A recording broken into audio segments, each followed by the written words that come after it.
Hi guys! May isi-share ako sa inyo. Ang hirap plantsahin ng ganito kanipis na damit, di ba? Malimit, dumidikit. Yan.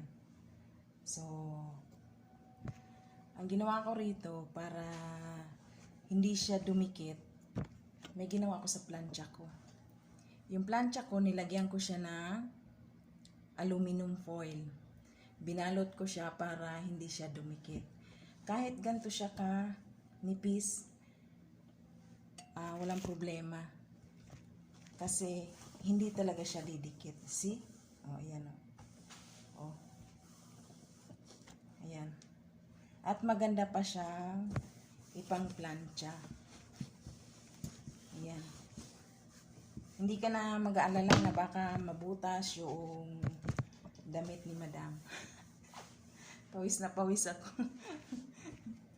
Ayan. So, napakaganda niyang gamitin. Lalo sa maninipis na damit.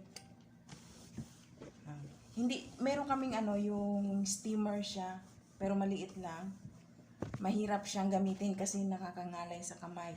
Kung mga isa, dalawa lang, pwede. Kaso marami itong paplantsahin ko. So, ganito ang ginawa ko. Try nyo guys, maganda siya pang plancha, oh. Balutin nyo lang siya ng aluminum foil. Ihulman nyo doon sa plancha. Tsaka nyo siya ihahagod ng ganyan. Oh, napakaganda, oh. Walang dikit kahit ang naka-full na malakas ito. Malakas. Hindi siya dumidikit. So, walang problema. Ayan. So, share ko lang itong kung paano ko to na-discover. Disclaimer, hindi ko to sariling ideya. Napanood ko lang din. So, ginawa ko. At yun nga, maganda nga siyang gamitin. So, gawin nyo na rin guys. Bye. Thank you.